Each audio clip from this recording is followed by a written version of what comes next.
tem muita gente também que está perguntando agora para a gente no chat, está dizendo que está com o pedido em análise e não está conseguindo a aprovação do recebimento do auxílio. Queria que o senhor desse uma resposta para essas pessoas e já emendasse em uma outra questão. Muitos economistas liberais defendem a presença mínima do Estado. Tudo que o senhor está falando agora mostra a importância que foi ter um banco público nessa crise para conseguir para ter essa capilaridade, essa agilidade aí na distribuição desses recursos. Qual que é a tua visão, o senhor que vem do setor privado, qual que é a tua visão sobre isso? Mudou um pouco essa visão com a pandemia? Olha, Priscila, nós analisamos, vou responder as duas perguntas. Vieram 109, estou com os últimos dados, milhões de cadastros processados.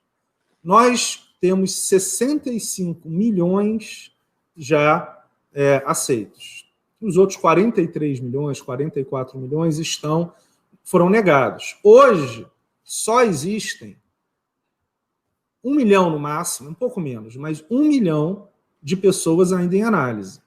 500 mil em análise pela primeira vez e 500 mil já pela terceira ou quarta vez. Então, esse 1 milhão em análise, vocês vão ter que definir hoje, porque começa amanhã, né, já a rodada de pagamento. Não. Na verdade, o que acontece? São dois tipos de dúvida. A primeira é a seguinte: o em análise é quem analisa para saber se uma pessoa pode ou não receber o auxílio emergencial, não é a Caixa Econômica Federal. É a Dataprev e o Ministério da Cidadania. Então, em relação à análise do cadastro, temos 0,8% das pessoas ainda em análise. Tá. Então, e disso, metade desse 0,8%, na verdade, fez o seu pedido há 2, 3 semanas atrás. Não é que eles fizeram em abril. Então, isso, na verdade, a estimativa que nós temos em conversa com o ministro Onyx é que mais 500 mil de pessoas consiga ter esse benefício e todos eles receberão as 5 parcelas. Então, nós devemos ter próximo de 66 milhões de brasileiros, dado que hoje são 65,2, com benefício do auxílio emergencial. Então, esse é um ponto, será em breve, e não tem discussão com amanhã. Por quê? Porque amanhã nós começamos exatamente com quem já recebeu.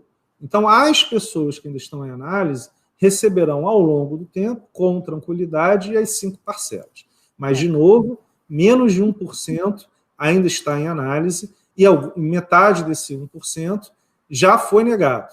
Então, na verdade, assim, a gente tem pessoas que pedem pela segunda, pela terceira e pela quarta vez, mas em algum momento não tem a possibilidade, não tem nada a ver com a Caixa, tem a ver com a lei que determinou uma série de quesitos. Mas tem um segundo ponto, que hoje é o ponto maior, que o que aconteceu? Isso é muito importante, obrigado pelo espaço que vocês estão nos dando. Fraudes. E eu não tenho essa visão romântica de hacker, não. Tá? Sofri pessoalmente, na minha família, ataques muito graves, extremamente graves, porque nós estamos indo muito forte contra os hackers. Então, houve uma suspensão de centenas de milhares de contas. Então, eu acredito que as dúvidas hoje estejam em relação a isso. Centenas de milhares de contas foram suspensas. Nós temos as provas de várias dessas, da grande maioria, que foram utilizadas por hackers. Eu não vou dar o detalhe aqui, Priscila, você entende o porquê. Mas algumas pessoas são pessoas honestas e que foram penalizadas porque nós, para salvar e defender o dinheiro público, nós fizemos uma medida que foi um pouco mais forte. Então, e lembrando o seguinte, você falou muito bem que no começo nós tínhamos muitas filas. Então, o que a gente fez? Vamos acelerar o pagamento digital. Nesse primeiro movimento, nós não tínhamos ainda o aplicativo tão defendido como tivemos 2 semanas depois. Então, tivemos uma janela de 10 dias, aonde lá atrás, em maio, aonde os hackers conseguiram, sim, eu não vou explicar muito por questões de segurança, 1 ou 2 movimentos que já foram identificados e já foram suspensos. Nós estamos e também não posso entrar muito em detalhe, mas acompanhando as comunicações deles, e eles querem, sim, via imprensa, fazer bastante barulho, porque já sabem que não vão ter acesso às contas, e a estratégia que já está com a Polícia Federal, ipsis litteris, vamos fazer bastante barulho, nos fazendo de vítimas. Então, é uma briga inglória. Uhum. Os Estados Unidos, num pagamento similar, é 0,5%. E lá eles mandam cheque. Então, nós temos uma fraude muito abaixo da média mundial, mas para um pagamento, como você falou, que vai chegar, na verdade, a mais de 250 bilhões de reais. É inaceitável, na minha visão, que num momento tão grave mundial, de pandemia, de necessidade, você tenha pessoas que façam esse tipo de crime e que vão para a cadeia. Até porque, na Caixa Econômica Federal, como uma instituição federal, quem faz as pesquisas é a Polícia Federal, não é nenhuma polícia local. Então, agora, não posso falar muito, mas teremos novidades em breve, porque já foram identificados e rapidamente serão penalizados, porque isso é gravíssimo. Agora, como consequência, eu tive vários ataques de hackers, de todos os meus dados, etc., está tudo espalhado por aí, e realmente, ataque da minha família, minha esposa, meus filhos, é uma coisa gravíssima, e isso mostra que a gente está lidando com bandidos. Agora, só para ser objetivo, então, a parte de cadastro, são menos de 1 milhão, é a data prévia com o Ministério da Cidadania. Nós cancelamos, suspendemos centenas de milhares de contas, sim, e nesse momento as pessoas podem pedir o desbloqueio. Só que o que acontece para pedir o desbloqueio? Ela vai ter que mostrar que é ela mesma. Os hackers não mostram.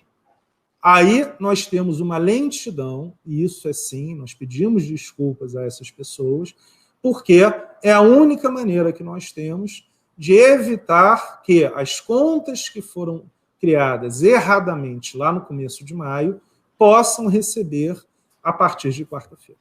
Aí nós que bloqueamos por suspeita de fraude. Todos os bloqueios, Priscila, são suspeita de fraude.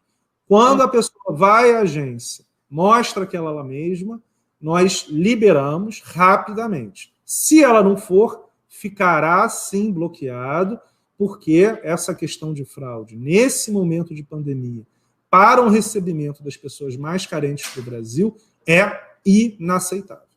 Tá, então são duas questões. Uma, bloqueio. Pessoas que foram vítimas de fraude, essa pessoa tem que ir na agência ou por meio do sistema mostrar que ela existe, apresentando um documento. Outra questão são as pessoas que já receberam, mas passam por uma segunda análise. Isso. E podem ter, sim, o auxílio negado depois dessa segunda análise.